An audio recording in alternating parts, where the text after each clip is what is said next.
Hi, my name is Yazan Ibrahim, also known as Yazan Abu Ghosh. Today we will talk about Chapter 2, Part A, IT Governance 2.6, Enterprise Risk Management.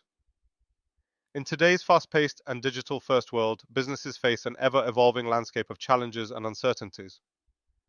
How do they protect what matters most, like sensitive data, critical operations, and their reputation, while still pushing forward with innovation and growth? The answer lies at the heart of enterprise risk management, ERM, a structured and strategic approach designed to identify, evaluate, and control risks that could jeopardize an organization's success. Let's dig deeper into this concept. Risk management is not simply about spotting problems and reacting to them. Instead, it's about proactively charting a course through uncertainties, like a captain navigating their ship through stormy seas. At its core, risk management involves identifying potential threats or vulnerabilities to critical resources, assessing their potential impact, and deciding on the best way to respond. The end goal is to reduce these risks to an acceptable level without derailing business objectives. Understanding risk appetite, the compass of risk management. Every successful risk management strategy begins with one crucial understanding: risk appetite. Imagine this as the organization's boundary line. How much risk the business is willing and capable of tolerating in pursuit of its goals. This appetite isn't just an abstract idea, it helps define how far an organization can push the innovation envelope without venturing into dangerous territory. For instance, in an IT context, risk appetite will shape decisions about future technology investments, set standards for protecting IT assets, and dictate the required level of security. Understanding this appetite drives the entire process of managing risk, from identifying exposures to designing the appropriate strategies for managing them. Once risks are identified and analyzed, decision makers typically choose from four key strategies to handle them. Avoid. Eliminate the risk entirely by choosing not to pursue a risky path. For instance, a company might avoid launching a particular project if it's deemed too risky. Mitigate. Implement controls to reduce the probability of the risk occurring or lessen its potential impact. Think of this as installing strong storm-proof windows before a hurricane. Share transfer. Share the risk through partnerships, contracts, or insurance. This could mean transferring financial risk to an insurer or spreading operational risk across multiple suppliers. Accept. Acknowledge the risk and prepare to monitor it closely, understanding that it's within acceptable limits defined by the organization's risk appetite. Sometimes risks are outright ignored, whether intentionally or due to oversight. However, this can be a significant red flag, especially for auditors or risk professionals, as unchecked risks tend to surface at the most inopportune times. Building a risk management program, the blueprint for preparedness. Moving from theory to practice requires a structured approach. A risk management program acts as the backbone of any organization's resilience strategy. Developing such a program involves a series of steps. Define the purpose. Before doing anything else, the organization must ask, why are we building this program? Perhaps the aim is to reduce insurance costs by showing proactive measures, or maybe it's about minimizing operational disruptions. Clear objectives help anchor the program and set the tone for measuring its success. Typically, senior executives, often with guidance from the board of directors, establish the goals and strategic direction for risk management.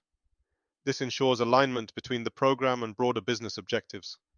Assign responsibility. A dedicated team, often spearheaded by a risk management committee, must take ownership of the program.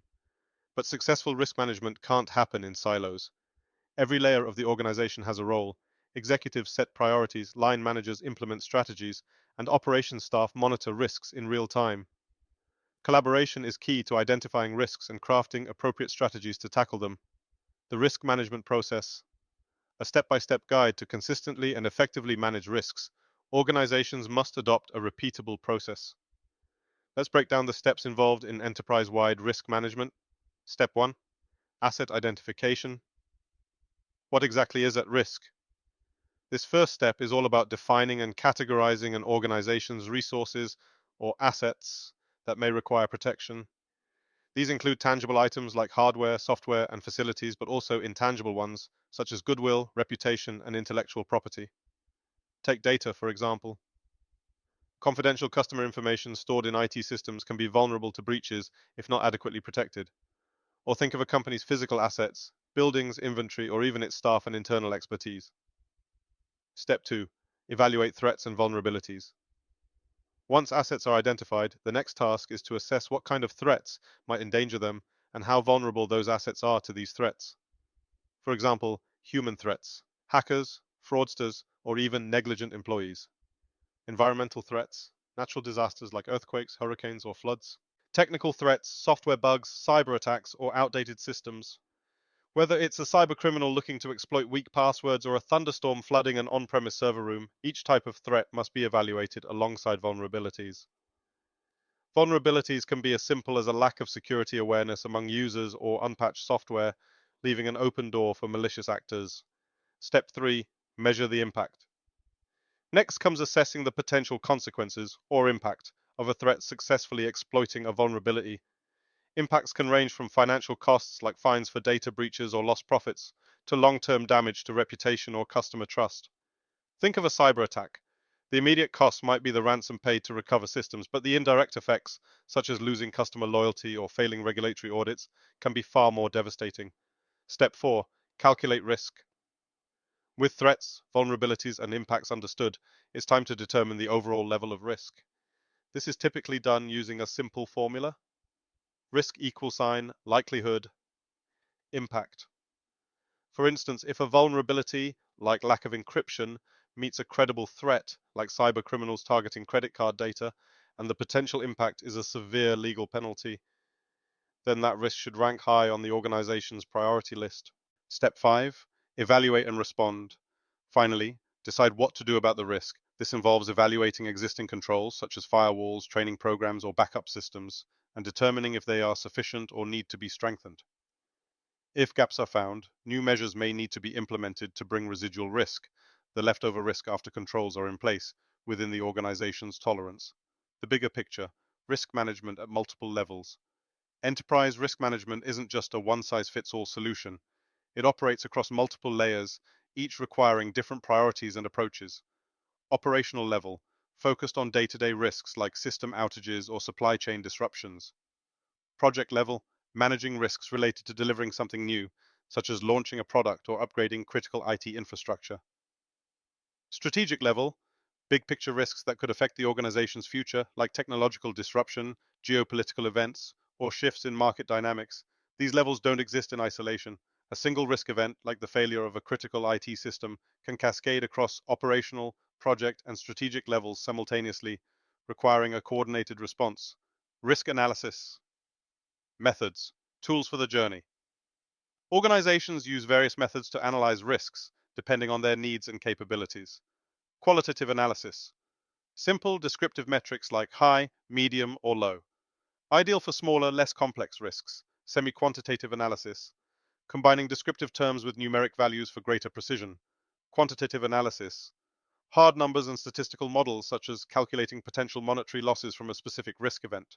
Though sophisticated methods such as quantitative analysis provide exactness, they also require robust data, something smaller organizations may lack. Conclusion: enterprise risk management, while complex, is an indispensable ally for today's organizations seeking to navigate uncertainty with confidence.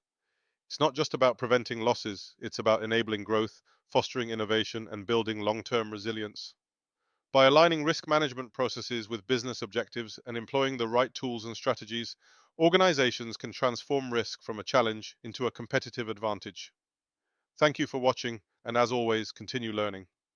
Stay curious, and we'll see you next video.